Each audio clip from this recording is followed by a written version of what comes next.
Russia, Ukraine యుద్ధాలకు America చేసిన ప్రయత్నాలు ఫలించాయనే విషయం తెలిసిందే. ఈ విషయంలో ట్రంప్ చాలా హ్యాపీగా ఫీల్ అయ్యాడు. సౌదీ అరేబియాలో జరిగిన 3 రోజుల చర్చల అనంతరం బ్లాక్ సీలో కాల్పుల విరమణకు 2 దేశాలు అంగీకరించాయని వైట్ హౌస్ ప్రకటించిన విషయం తెలిసిందే. ఈ నేపథ్యంలో తమ వంతు పాత్ర పోషించడానికి అమెరికా ముందుకు వచ్చి ఇంధన క్షేత్రాలు, ఎనర్జీ ఇన్ఫ్రాస్ట్రక్చర్లపైన రష్యా, ఉక్రెయిన్ల పరస్పర దాడులకు పాల్పడకుండా చూస్తామని పేర్కొంది అమెరికా. మరోవైపు రష్యాను ఒప్పించడానికి ఆ దేశానికి ఎన్నో రాయితీలు ఇచ్చినట్టుగా కూడా తెలుస్తుంది.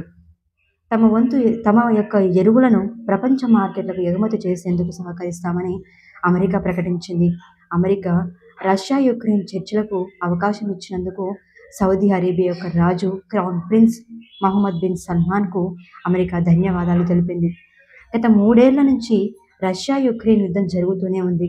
అమెరికా చొరవతో 30 రోజుల కాల్పుల విరమణకు అవి సూత్రప్రాయంగా అంగీకరించిన పరస్పర దాడులకు తెగబడడం మాత్రం మానలేదు. ఒకదానిపై ఒకటి క్షిపణులు ప్రయోగిస్తూనే ఉన్నాయి, దాడులు చేస్తూనే ఉన్నాయి. ట్రంప్ ఒత్తిళ్ల మేరకు ఉక్రెయిన్కి అధ్యక్షుడు జెలెన్స్కీ కాస్త మెత్తబడ్డారు. అయితే పుతిన్ మాత్రం ఏమాత్రం తన దూకుడుని తగ్గించలేదు. అమెరికా మధ్యవర్తిత్వంతోనూ సీరియస్గా డీల్ చేశారు. ఎలాగైతే ఏంటి, యుద్ధం ప్రారంభమైన 1126 రోజులకి రష్యా, యుక్రెయిన్ల మధ్య సంధి ఏర్పడింది. బ్లాక్ సీ ఒప్పందం కుదిరింది. ఈ ఒప్పందం ప్రకారం బ్లాక్ సీలో సురక్షితంగా నౌకల రాకపోకలకు, బలగాలను తొలగించేందుకు, వాటిచే నౌకలను సైనిక అవసరాలకు వినియోగించకుండా ఉండడానికి రష్యా, యుక్రెయిన్లు అంగీకరించాయి. ముందే చెప్పినట్లు పుతిన్ ఇప్పుడు కూడా ఒప్పందాన్ని అంత తేలిగ్గా అంగీకరించలేదు. తమకు జెలెన్స్కీ పైన అంత నమ్మకం లేదని వాషింగ్టన్ ఈ మేరకు అతనికి సలహాలు ఇచ్చినట్లుగా తెలుస్తోంది. అసలు ఏం జరిగిందనే విషయం పక్కకు పెడితే, ఒకానొక టైంలో రష్యా అధ్యక్షుడు వ్లాదిమిర్ పుతిన్కి టైం దగ్గర పడింది అని, త్వరలోనే మరణిస్తాడని ఉక్రెయిన్ అధ్యక్షుడు జెలెన్స్కీ సంచలన వ్యాఖ్యలు చేశారు. ఆయన చస్తేనే ఇరు దేశాల మధ్య యుద్ధం ఆగిపోతుందని పేర్కొన్నారు. ఇది ఖచ్చితంగా నిజమని చెప్పారు.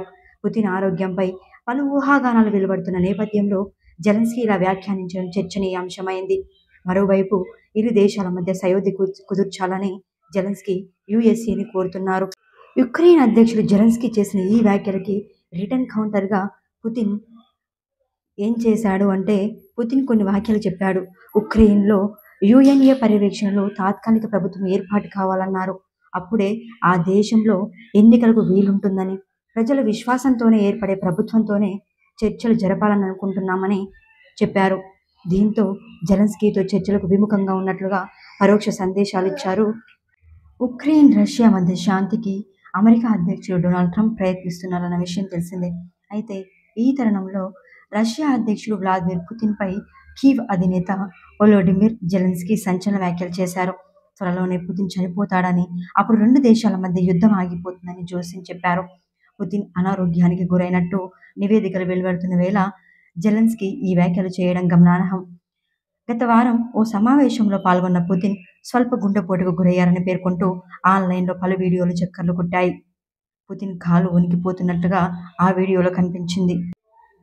ఫ్రాన్స్ అధ్యక్షుడు ఇమాన్యుయేల్ మైక్రాన్తో భేటీ అనంతరం జెలెన్స్కీ మీడియాతో మాట్లాడుతూ పుతిన్ త్వరలోనే చనిపోతారని, అవును ఇది నిజమే, ఆ తర్వాత యుద్ధం ముగుస్తుంది అని చెప్పారు. అయితే పుతిన్ పరిస్థితి గురించి మాత్రం పూర్తి వివరాలు వెల్లడించడానికి ఉక్రెయిన్ అధ్యక్షుడు నిరాకరించారు. మైక్రాన్తో భేటీలో ట్రంప్ యంత్రాంగం మధ్యవర్తిత్వంతో నల్ల సముద్రంలో కాల్పుల విరమణ ఒప్పందం, శాంతి ప్రయత్నాలపై చర్చించినట్లు తెలిపారు. ఈ సందర్భంగా రష్యా దురాక్రమణకి వ్యతిరేకంగా దృఢమైన వైఖరిని కొనసాగించాలని అమెరికాను జెలెన్స్కీ, మైక్రాన్ కోరారు. ఇదే సమయంలో రష్యాకి మద్దతిస్తున్న హంగేరీపై మండిపడ్డారు. హంగేరీ ద్వారా ఐరోపా సమాఖ్యపై పుతిన్ ప్రయత్నిస్తున్నారని ఉక్రెయిన్ అధ్యక్షుడు ఆరోపించారు. ఓవైపు శాంతి చర్చలు అంటూనే ఉక్రెయిన్పై రష్యా భీకర వైమానిక దాడులు కొనసాగిస్తోంది. ఈ దాడులపై ఫ్రాన్స్ అధ్యక్షుడు తీవ్రంగా మండిపడ్డారు.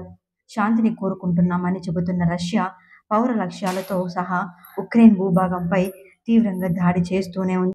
ఉక్రెయిన్కి శాశ్వత శాంతి పరిస్థితులను రష్యా నిర్దేశించలేదు అని మైక్రాన్ స్పష్టం చేశారు. కాగా ఉక్రెయిన్కి మరింత మద్దతుపై చర్చించడానికి ఐరోపా సమాఖ్య నాయకులు గురువారం సమావేశం కానున్నారు. కాల్పుల విరమణ సందర్భంగా స్థిరత్వాన్ని కొనసాగించడానికి సిద్ధంగా ఉన్న ఐరోపా దేశాలు ఉక్రెయిన్కు మద్దతుగా మరిన్ని దళాలను మోహరించే అవకాశం కూడా ఉంది. కానీ భవిష్యత్తులో ఒప్పందాన్ని పుతిన్ ఉల్లంఘిస్తే ఈ చర్య వల్ల ఐరోపా దళాలు రష్యాతో ప్రత్యక్ష పోరాటానికి ప్రేరేపిస్తుందని మెక్రాన్ హెచ్చరించారు. ఉక్రెయిన్కి అదనంగా మరో $2 బిలియన్ సైనిక సాయం అందజేస్తామని ప్రకటించారు. కాగా నల్ల సముద్రంలో కాల్పుల విరమణ పాటించి సురక్షిత నౌకాయానానికి సహకరించాలని రష్యా ఉక్రెయిన్ ఒప్పందానికి వచ్చినట్లు అమెరికా ప్రకటించింది. దీనిపై 3 రోజుల పాటు జరిగిన చర్చ ముగిసినట్లు బుధవారం తెలిపింది.